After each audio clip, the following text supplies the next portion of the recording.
Nice. Coachmen, Wyoming just came in on trade here at Haylett RV of Coldwater, Michigan. I think the model number is a 335 RETS, something like that. Rear entertainment, 2 big slides in the living room, giving you a very nice living space. Full bedroom slide out. You see full cap on here. I've seen some manufacturers putting on half caps. The problem with that is when the top of the cap is lower, it exposes more of the termination strip. The termination strip is where the rubberized roofing meets the cap. When that's exposed to like the headwinds and the wind and rain and everything, it can wear out easily, and that's a prime spot to have a leak. So a full cap's a good thing because it protects that.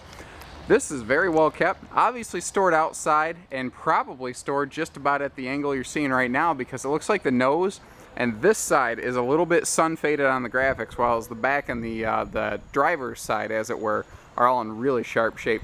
But outdoor storage and outdoor, like sun weathering is pretty normal. Pretty much virtually every RV is subject to that. Very few people have the opportunity to store a big one like this inside.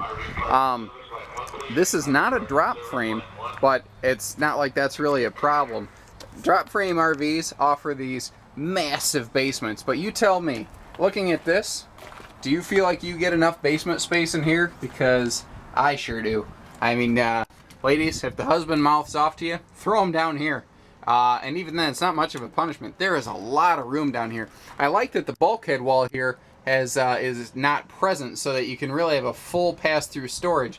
And it looks like previous folks did put some shelving up there just for extra storage space. And before you have a heart attack, that panel right there is loose because that's an access to things like water heaters for bypassing. There's nothing wrong with that. Also, take notice, this is a good point to show you. We're looking at spot welded aluminum framework here, not screwed bracketed framework, which can wiggle loose. That stuff can start to fail after a while. Especially, if you're just going to buy a trailer that sits parked somewhere and you don't tow it, then a screwed and bracketed frame is fine. If you're planning on doing any level of real towing, then you need a welded frame just to hold up against the stresses and road abuse. Right when you walk inside, you're right across from your kitchen space, and I love the little accented cabinetry here. It's a nice, lighter, medium tone woodwork, but just with that little depth and character in there. But notice one thing. These are seamless doors. It's not molded. It's not mortise and tenon. It's a one-piece door. This thing will not fail. This door cannot fall apart. You look at stuff like this, the entire cabinet pantry slides out at you. A lot like a motorhome, and it's incredibly space efficient, one. But two, look how easy it is to get to every ounce of storage. A lot of trailers just have a big deep cabinet, but the problem is not everybody can reach all the way back here like I can with long arms. I know my grandmother couldn't. Looking at a larger refrigerator here that appears to be, looks like 10 cubic foot, so that's just about as big as they were making them back at this time. There are some models now with 12 cubic foots available, but that wasn't really generally commercially available outside of the motorhome business for a long time. Again, kitchen storage space. This is one of my favorite things in Coachmen's, the drawer under the sink here. And again, all the drawer space that you have. And man, when you look around the interior, you can see this was well kept. They took care of this thing. I do like the nicer solid surface countertops that you see here. I like seeing things like that. But again, the lighter colors and all those windows, man, it just feels enormous in here. I really like this extra big window right here next to the kitchen. Kitchens are often kind of dark holes in RVs. They don't generally put a lot of windows there. It's nice to see that, but it's really well complemented with all the big windows around slide outs like this. But notice a key factor, all the windows open. You can get some tremendous cross ventilation here. That's something Coachmen's always been big on, because Coachmen's built by people that go RVing, and this year they're celebrating 50 years of experience in the towable RV business. That's a huge accomplishment. Rear entertainment, they put, looks like, rather than the standard traditional type television, which is what was in use when this coach was first built, they put in a nice flat screen, but they put a couple little support bars in here. Stuff like this is nice to see. It means these folks took care of this thing, and they took precautionary measures to keep this thing from failing or getting damaged or breaking. And you see where they did that through most of their entire coach. The fireplace down here is also an electric space heater. It can, keep your RV warm without necessarily burning up all your propane. Though, interestingly, if you're going to be camping when it's really, really cold, don't use that because you trick your thermostat and you stop pushing hot air in your underbelly. Just a little tip here from Haylett's. Now, something they did, this is not the standard seating that was in this RV. First of all, these are true residential recliners. These are not RV recliners that you find in most of the towable business. Trick is, these are a little bit bigger than most recliners. So what the folks did is they took two of the chairs that normally go here and they stored them up in the closet. You can actually kind of see them right there.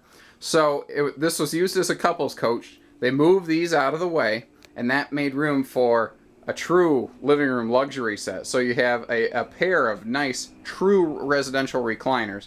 And then they just kind of put nothing fancy, just a small little 4-leg table here to sort of act as a center dining table or coffee table, whatever.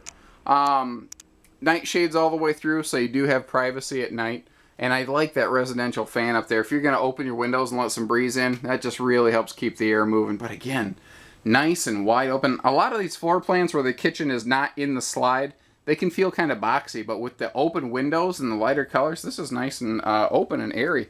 And a big factor to point out for me, because I'm a clumsy guy, you have a pretty seriously deep toe kick here in the kitchen. You can see how much your foot can hide in here.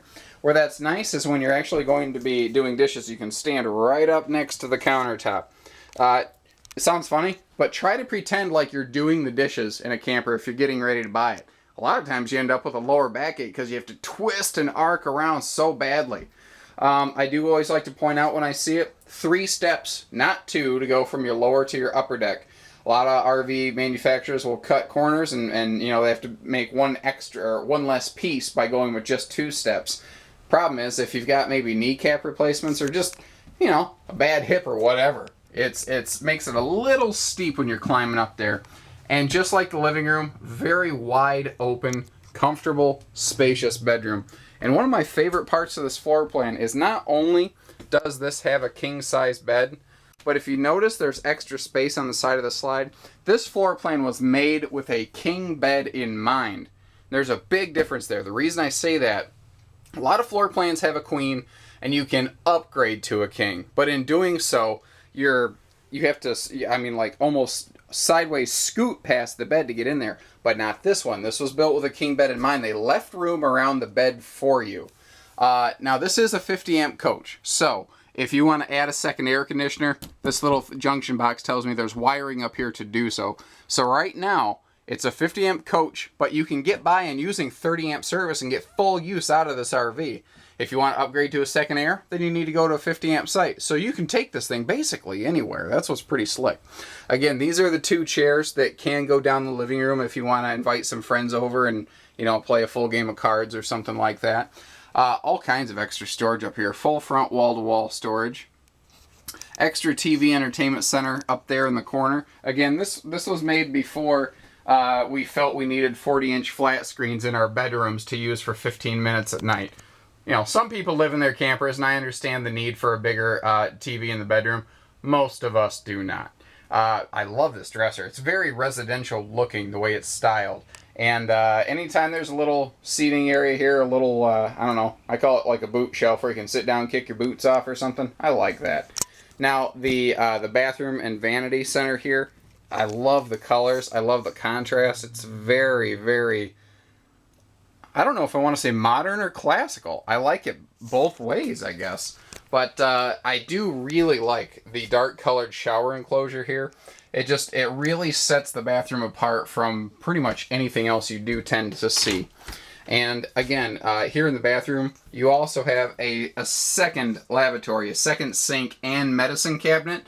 So let's say, you know, someone's, you know, shaving their beard here in the morning. Well, it doesn't necessarily block the missus from getting ready on, you know, the vanity out here either.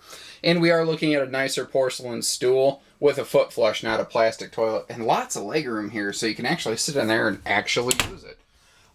There's one other thing I was going to talk about. Oh, the entry door.